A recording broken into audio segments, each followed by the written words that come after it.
శిష్యుడు లాంటి ఒక్క శిష్యుడు ఉన్న గురుకి బొమ్మలు కనిపిస్తాయి. అలాంటి గురు శిష్యుల కాంబినేషన్ తో మన ముందుకు వచ్చేస్తున్నారు Pataas Prakash along with his teams. Let's welcome them.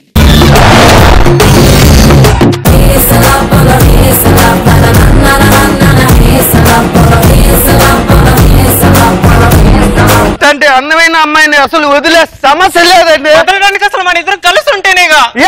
మా నాన్నగారు తెలుగు పండితులు, ఎవరైతే తెలుగు స్పష్టంగా మాట్లాడతారో వాళ్ళకి ఇచ్చి మాత్రమే నన్ను పెళ్లి చేస్తానని నాకు మాట ఇచ్చారు. నేను తెలుగు స్పష్టంగా మాట్లాడతాను. కాదురా, స్పష్టంగా. అదే స్పష్టంగా మాట్లాడుతాను అంటున్నా. ఊరుకో దుర్గా, నువ్వు స్పష్టం అనే పదాన్ని పలకలేకపోతున్నావు. ఇంక తెలుగు ఎలా స్పష్టంగా మాట్లాడతావు? ఇంక మన ఇద్దరు పెళ్లి జరిగినట్లే. ఒక ఛాన్స్ ఇచ్చు చూడు. సరే సరే, ఇవి ఒక్కసారికి ఒక ఛాన్స్ ఇస్తున్నా. మా నాన్నగారితో చెప్పి ఓకే చేయిస్తా. నువ్వు పొద్దున్నే తెలుగు నేర్చుకుని మా ఇంటికి వచ్చి మా నాన్నగారితో మన పెళ్లి గురించి మాట్లాడు, సరేనా? తెలుగు భాష తీయదనం, తెలుగు జాతి గొప్పతనం, తెలుసుకున్న వాళ్ళకి తెలుగే ఒక మూలధనం. ఈ పాశ్చాత్య నాగరికతలో పడి తెలుగు మర్చిపోతున్నారు సార్. మీకు మావిని పరిచయం చేస్తాను నాగబాబు గారు. చెన్నై చంద్రమా మనసే చేజారి, చెన్నై చంద్రమా నీలోన చేరి జగించి తరలిపోతుంది హృదయం కోరే నీ చేరి, చెన్నై చంద్రమా. ఈవిడే మావిడ, ఒకప్పుడు బెంగాలీ. ఈ అమ్మాయి అద్భుతంగా తెలుగు మాట్లాడుతుంది. మా అమ్మాయి కూడా అదే చెప్పాను, అమ్మా నీకు అద్భుతంగా స్పష్టంగా అనర్గళంగా మాట్లాడే అబ్బాయినే నీకు ఇచ్చి పెళ్లి చేస్తాను. వాడు సప్త సముద్రాల అవతలున్నా గానీ వాడిని వెతికి తీసుకొచ్చి నీకు పెళ్లి చేస్తాను అన్నాను. వెతుకుతూనే ఉంటాను. మీరు వెతకాల్సిన పని లేదు నాన్నగారు, నేను ఆల్రెడీ వెతికి పెట్టుకున్నా. ఆ అల్లుడు తెలుగు బాగా మాట్లాడతాడమ్మా. అవును నాన్నగారు, ఆయన తెలుగు మాట్లాడుతుంటే తెలుగే మనిషిలా మాట్లాడుతున్నాడా, తెలుగులా మాట్లాడుతున్నారని మనకు ఆశ్చర్యం కనిపిస్తుంది నాన్నగారు. అంటే అల్లుడు గారు తెలుగు మాట్లాడుతుంటే నా చెవులో అమృతం పోసినట్టుంటుంది అన్నమాట. ఇంకేదో పోసినట్టుంటుంది. ఏంటది? అదే అమృతాన్ని మించి ఇంకేదో పోసినట్టుంటుంది. ఒకసారి పిలిపించాము అల్లుడు గారిని. అంటే అమలాపురం, అంటే ఆహాపురం, అంటే ఇచ్చాపురం, ఈల కొట్టి లాగుతారు ఆంధ్రాజనం. అల్లుడు గారు ఏమిటో ఏదో పుస్తకంతో వచ్చారు. ఏం పుస్తకం ఇది? ఇది తెలుగు బుక్ అండి. తెలుగు బుక్క? తెలుగు చదవకపోతే నా నిద్రే రాదండి. అవునా? అంత బాగా ఇష్టం. అల్లుడు గారు ఉండండి, మీ అత్తగారిని పరిచయం చేస్తాను. మీ అత్తగారు ఒకప్పుడు బెంగాలీ. ఈవిడ చూసినప్పుడు నాకు ఏమండి వచ్చిన వాళ్ళకల్లా ఇంట్రడక్షన్ ఇచ్చుకుంటే పోతే అల్లుడు గారు సంగతి ఏంటో చూడండి. అల్లుడు గారు ఆసనులు కండి, ఇక్కడ ఇట్రండి, ఆసనులు కండి. అసలు ఇప్పుడు గెటప్ సీన్, చిత్రం సీన్, మాల్ సీన్ ఎందుకు వచ్చారండి? అంటే కూర్చోండి అని. అల్లుడు గారు, మామగారు. నాన్నగారు నాకు అర్థమైంది. దుర్గా లే. మా నాన్నగారి పాదాల మీద పడి పూజ్యులైన మామగారి పాద పద్మములకు నా యొక్క పాదాభివందనాలు అని చెప్పు. పిజ్జా అయినా పాదాలకి పరాట అయినా శుభంతో వందనాలు. అల్లుడు గారు మీకు ఎంత మాత్రం జీతం వస్తుంది? ఇంచుమించు 5,000 వస్తుందండి. అల్లుడు గారు అల్లుడు గారు అల్లుడు గారు మా అమ్మాయి చేతి ఖర్చు కోసం నేను నెలకు 20,000 ఇస్తానండి. ఆ ఖర్చులు కలిపి 25,000 చెప్తున్నా. అంటే మీ జీతం 5,000?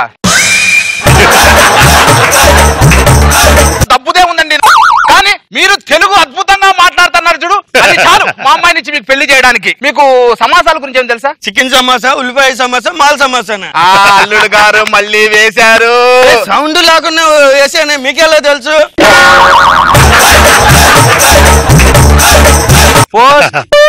పోస్ట్ నువ్వు పోస్ట్ మ్యాన్ అండి. మా ఇంటికి వచ్చి ఏం పలకాలి? అదే ఉత్తర కుమారుణ్ణి. ఇవ్వండి ఉత్తరం. నాన్నగారు, మీ ప్రియశిష్యుడైన వశిష్ఠ అత్పర శర్మ దగ్గర నుంచి మీకు లేఖ వచ్చినది. చదివిచ్చు అల్లుడు గారితో, నేను కూడా పక్కనే కూర్చుంటా.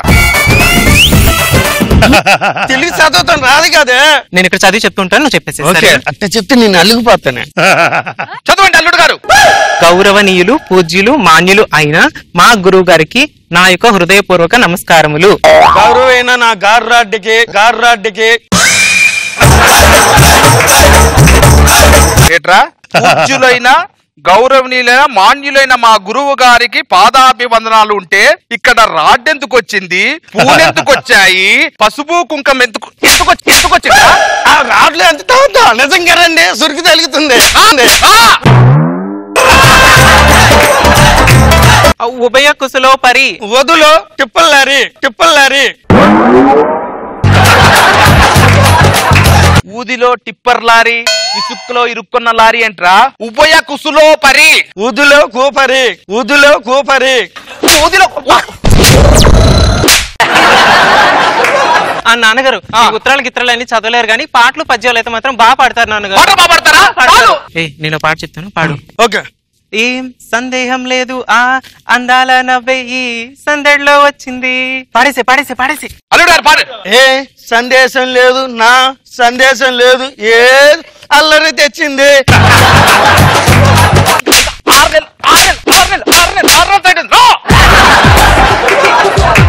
నాకు ఈ సంబంధం వద్దు. ఏ అడ్డగాడిదైనా గానీ దీంట్లో ఒక్కటి కరెక్ట్ గా చెప్పినా పాడినా వాడికి ఇచ్చి నేను పెళ్లి చేస్తా. సార్ నేను చెప్తాను సార్. పాడమంటారా? పాడండి. నిత్యం ఏకాంత క్షణమే ఎడిగా యుద్ధం లేనట్టి లోకం మడిగా ఇప్పటికే చాలా లాగిపోయింది చాలు. అల్లుడు గారు మీరు అద్భుతంగా పాడారు. చూడండి మా అమ్మాయి ఉత్తర కుమారుడు. ఉత్తర కుమారుడైనా రాని చెయ్యి. సైకిల్ మీద వెళ్దాం పద. ఇప్పుడు నా పరిస్థితి ఏంటి? మొన్నటి దాకా నేను కళాకారుడు అని చెప్పి జనాన్ని నమ్మించావు. నువ్వు పెద్ద వేద పండితుడు అని చెప్పి నన్ను నమ్మించావు.